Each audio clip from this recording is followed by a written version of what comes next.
ರಜತ್ ಅವರೇ ಒಂದ್ ನಿಮಿಷ ನಾನು ಇವರು ಕ್ವಶನ್ಗೆ ಒಂದು ಆನ್ಸರ್ ಮಾಡ್ಬಿಡ್ತೀನಿ.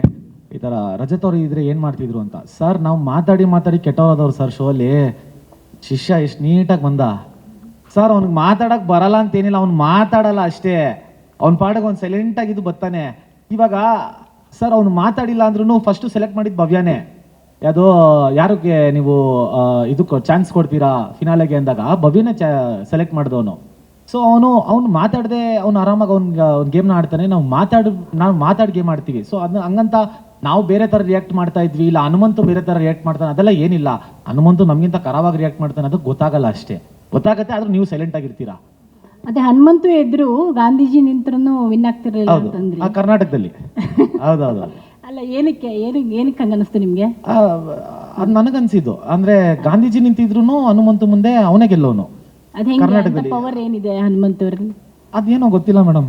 ಆರಾಮಾಗಿ ಅವನು ಇವಾಗ ನೋಡ್ರಿ ಎಕ್ಸಾಂಪಲ್ ತುಂಬಾ ಕ್ಲಿಯರ್ ಆಗಿ ಹೇಳ್ಬೇಕು ಅಂದ್ರೆ, ಎಂಟರ್ಟೈನ್ಮೆಂಟ್ ಅಂತ ಬಂದಾಗ ನಾನು ಒಳ್ಳೆ ಡ್ಯಾನ್ಸರು, ಒಳ್ಳೆ ಪರ್ಫಾರ್ಮರು, ಒಳ್ಳೆ ಕಮಿಡಿಯನ್ನು, ಒಳ್ಳೆ ಆಕ್ಟರು, ಒಳ್ಳೆ ಇವಾಗ ರಿಯಾಲಿಟಿ ಶೋಗೆ ಏನೇನು ಬೇಕೋ ಅಂತ ಎಲ್ಲಾ ಅದ್ಭುತಗಳನ್ನೂ ಕೊಡುವಷ್ಟು ತಾಕತ್ತಿರೋನು ನನಗೆ ಅಂತ ನಾನು ಅನ್ಕೊಂಡಿದ್ದೀನಿ. ನನ್ನ ಪ್ರಕಾರ ಎಷ್ಟಾಗುತ್ತೋ ಅಷ್ಟು ಮ್ಯಾಕ್ಸಿಮಮ್ ನಾನು ಕೊಟ್ಟಿದ್ದೀನಿ. ಗೆಲ್ಸಿದ್ರ ನನ್ನ ಅವ್ರಿಗೆ ಅವರು ಸುಪೀರಿಯರ್ ಎಲ್ಲರೂ ಅವ್ರಿಗೆ ಹೇಳ್ತಾರೆ.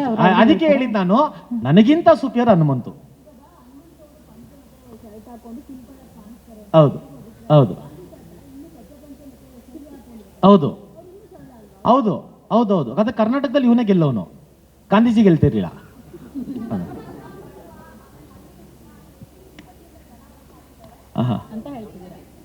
ಅಂತ ಹೇಳ್ತಿದ್ದೀರ. ಏನಿಲ್ಲ, ಅವನಿಗೂ ಟ್ಯಾಲೆಂಟ್ ಇದೆ. ಇಲ್ಲ ಅವನಿಗೂ ಟ್ಯಾಲೆಂಟ್ ಇದೆ, ಅವನು ಒಳ್ಳೆ ಆಟಗಾರನೇ, ಅವನಿಗೂ ಎಲ್ಲ ತಲೆ ಇದೆ. ಆಮೇಲೆ 3-4 ರಿಯಾಲಿಟಿ ಶೋ ಮಾಡಿರೋನು, ಅವನಿಗೆ ಪ್ಯಾಟ್ರನ್ ಹೆಂಗೆ ಅಂತ ಗೊತ್ತು. ಸಿಂಪತಿಯಿಂದ ಏನಿಲ್ಲ, ಅವನು ಆಟ ಆಡ್ಕೊಂಡ್ ಬಂದಿದ್ದಾನೆ. ಏನಿಲ್ರಿ ಅಂತಾನೆ ಕಪ್ನು ಏನಿಲ್ರಿ ಅಂತ ತೊಗೊಂಡೋಗ್ಬಿಟ್ಟ. ಸೊ ಆ ಥರ ಇದ್ದಾಗ ಇನ್ನೇನು ಮಾತಾಡ್ತೀರಾ ಸರ್? ನಾನು ಯಾವಾಗಲೂ ಒಂದ್ಸತಿ ಹೋಗಿದ್ದೀನಿ ಸರ್, ಆ ತಮಾಷೆಗೆ ಸುದೀಪ್ ಸರ್ ಹೇಳಿದ್ದು. ಹೋಗಿದ ತಕ್ಷಣ ಸ್ಟೇಟಸ್ ಡೆಫಿನೆಟ್ಲಿ ಹಾಕ್ತೀನಿ, ಬರಂಗೆ ನೀವು ಜಾಯ್ನ್ ಆಗಿ.